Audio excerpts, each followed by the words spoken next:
8월 14일 월요일 드림의 훈련.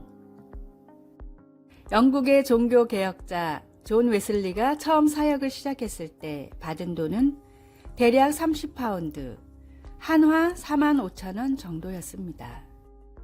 지금과는 물가가 달랐지만 당시에도 겨우 입에 풀칠이나 할 수 있는 돈이었습니다. 웨슬리는 이 중 28파운드만 있어도 충분히 살 수 있다고 생각해 나머지 금액은 구제에 사용했습니다.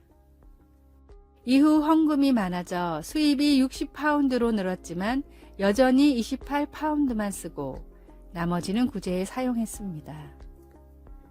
웨슬리의 수입은 다시 그 2배인 120파운드가 됐고 얼마 안 되어 다시 또 2배가 됐지만 그럼에도 여전히 28파운드만 사용하고 나머지는 구제에 사용했습니다.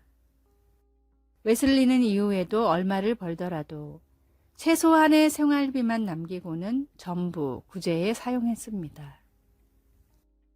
웨슬리는 자신의 이런 삶의 방식에 대해 다음과 같이 말했습니다. 하나님이 수입을 늘려주신 것은 생활의 수준을 높이라는 것이 아니라 나눔의 기준을 높이라고 주신 기회입니다. 하나님이 주신 큰 복은 다시 하나님께 드려야 합니다. 성경에는 믿음과 기도에 대한 구절이 1000절 정도 나오지만 물질과 돈에 대한 구절은 2000절이 넘습니다. 물질과 돈을 지혜롭게 사용하는 일이 믿음을 지키고 그리스도인으로 살아가는 데 중요하기 때문입니다. 우리의 욕심을 내려놓고 두 렙돈의 과부처럼 하나님을 기쁘시게 할 줄 아는 그리스도인이 되십시오. 오늘의 말씀, 각각 그 마음에 정한 대로 할 것이요 인색함으로나 억지로 하지 말지니 하나님은 즐겨내는 자를 사랑하시느니라. 고린도후서 9장 7절. 오늘의 찬송 215장 내 죄에 속해 주신 주께. 오늘의 만나 물질과 은사를 지혜롭게 쓰는 선한 청지기가 되게 하소서. 늘림이 아닌 나눔의 삶이 주님을 기쁘시게 한다는 것을 잊지 맙시다.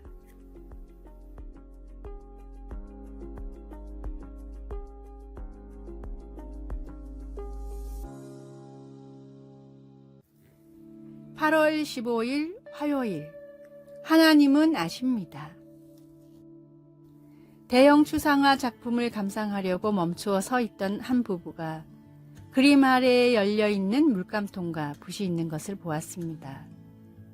부부는 그것을 누구나 창작에 참여할 수 있는 미완성 작품으로 짐작하고 물감으로 몇 번 색을 칠한 후 그 자리를 떴습니다. 하지만 작가는 그림의 재료를 완성된 작품의 일부로 여겨 그곳에 의도적으로 전시했던 것입니다. 미술관에서는 사건의 영상을 검토한 후 그것이 오해로 빚어진 것임을 인정하고 변상을 요구하지 않았습니다. 요단강 동쪽에 거주하던 이스라엘 백성들이 강 옆에 큰 제단을 쌓자 오해를 불러일으켰습니다. 예배를 위해 하나님께서 인정한 유일한 장소가 성막뿐이라는 것을 누구나 알고 있었기에 강 서쪽에 거주하는 지파들은 그것을 하나님에 대한 반역으로 여겼습니다. 긴장이 고조되자 동쪽 지파 사람들이 그것은 하나님의 제단의 모형일 뿐이라고 해명했습니다. 그들은 후손들이 그것을 보고 이스라엘의 다른 지파와의 영적, 혈연 관계를 인식할 수 있기를 바랐던 것입니다. 동쪽 지파 사람들은 이렇게 외쳤습니다. 전능하신 자 하나님 여호와께서 아십니다.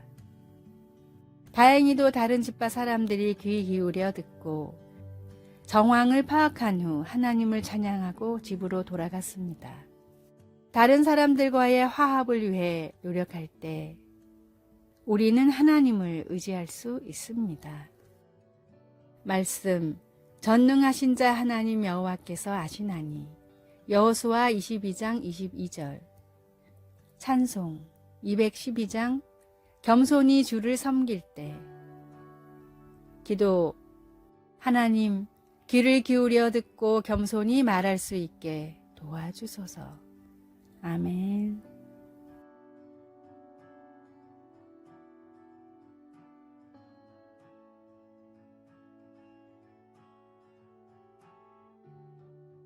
(8월 16일) 수요일. 행복을 만드는 힘. 역사상 10손가락 안에 꼽히는 대제국인 에스파냐와 로마 제국을 무너뜨리고 유럽을 점령한 나폴레옹은 숨을 거두기 얼마 전 자신의 인생을 다음과 같이 회고했습니다. 내 생애의 행복한 날은 단 6일밖에 존재하지 않았다. 불가능은 없다. 오늘의 불행은 잘못 보낸 지난 시간의 보복이다. 라는 말을 남긴 나폴레옹과는 전혀 어울리지 않는 말이었습니다. 빛의 천사로 불린 헬렌 켈러는 노년에 자신이 살아온 인생에 대해 사람들에게 다음과 같이 말하곤 했습니다. 내 인생에서 행복하지 않았던 날은 단 하루도 없었습니다. 보지도 듣지도 말하지도 못하는 선천적 장애를 안고 태어났지만 평생을 다른 일을 위해 힘써왔던 헬렌 켈러의 삶은 온 유럽을 정복했던 황제 나폴레옹의 삶보다 행복하고 값진 삶이었습니다.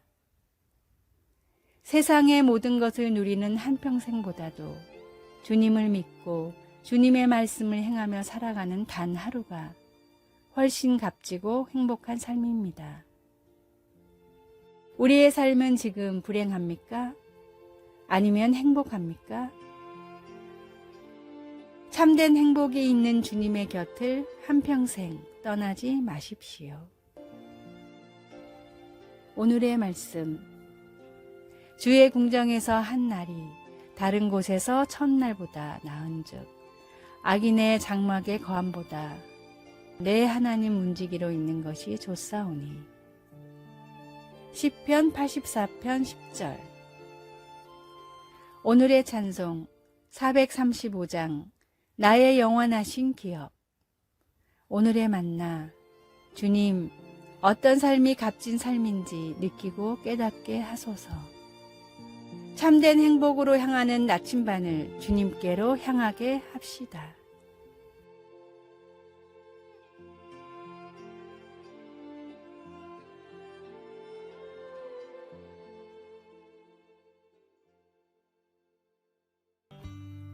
(8월 17일) 목요일. 열쇠. 토마스 키팅의 고전 인간 조건이라는 책에는 잊지 못할 이야기가 있습니다. 집 열쇠를 잃어버린 선생님이 풀밭에 엎드려 열쇠를 찾고 있었습니다. 열쇠를 찾는 선생님을 본 제자들도 함께 찾았지만 열쇠는 안 보였습니다. 마침내 한 똑똑한 제자가 이렇게 묻습니다. 선생님, 열쇠를 어디서 잃어버렸는지 혹시 기억나세요? 선생님이 대답합니다. 당연하지. 집 안에서 잃어버렸어. 그럼 왜 우리가 집 바깥에서 찾고 있어요? 라고 제자들이 묻자 선생님은 당연하지 않아? 여기가 더 밝으니까 라고 대답합니다. 키팅은 여기서 우리가 하나님과의 친밀함과 하나님의 사랑의 임재를 경험하게 해주는 열쇠를 잃어버렸다고 결론 내립니다. 그 경험 없이는 어떤 것도 가능하지 않습니다. 하지만 그것을 경험하면 거의 모든 것이 가능합니다. 삶의 기복 속에서도 하나님이 여전히 우리의 가장 깊은 소망의 열쇠가 된다는 사실을 우리는 너무나 쉽게 잊어버립니다. 하지만 우리가 모든 그릇된 곳을 향하는 것을 멈출 때 하나님은 거기서 우리에게 참된 안식을 보여주십니다.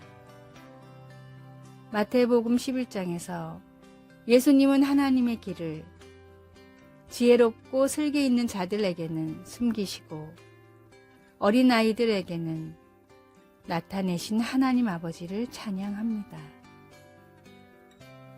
그러시고 나서 수고하고 무거운 짐진 자들을 불러 안식으로 초대하십니다.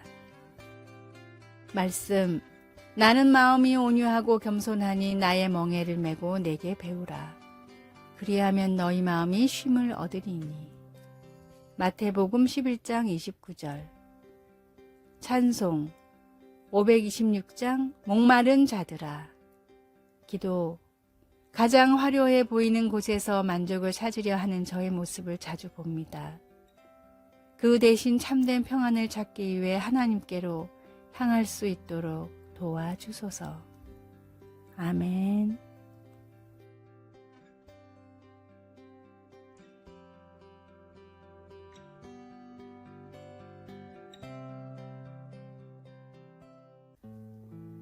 (8월 18일) 금요일. 아침은 드셨습니까? 미국 PCA 장로교단의 파송으로 한국에서 33년간 선교를 한 알빈 스넬러 선교사는 은퇴 후 미국에서 한국어로 성경을 가르칠 정도로 한국을 사랑했습니다. 아직 교회가 없는 농어촌 지역의 교회를 세우며 또한 신학교에서 후학 양성에도 열심을 내셨던 알빈 선교사는 강의 때마다 학생들에게 같은 질문을 던졌습니다.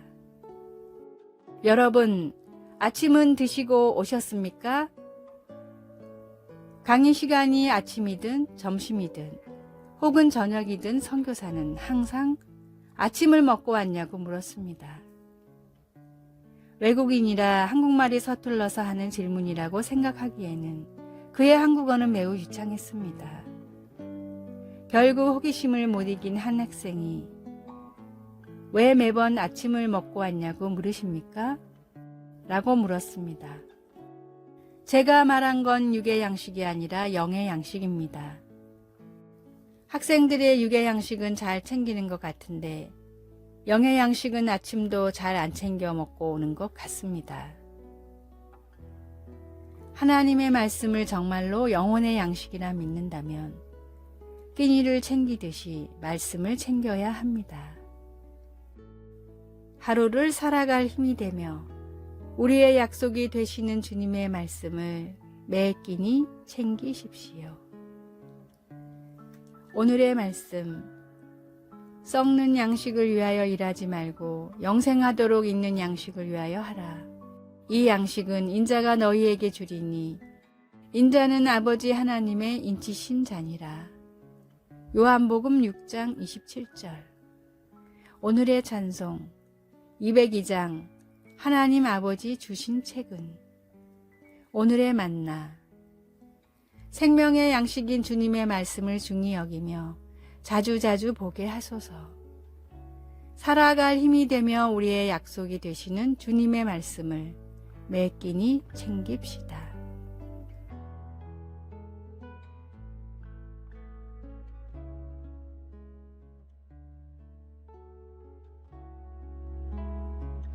아래의 빨간색 글자 구독을 누르시어 더 많은 전도의 열매를 맺으시기를 기도합니다.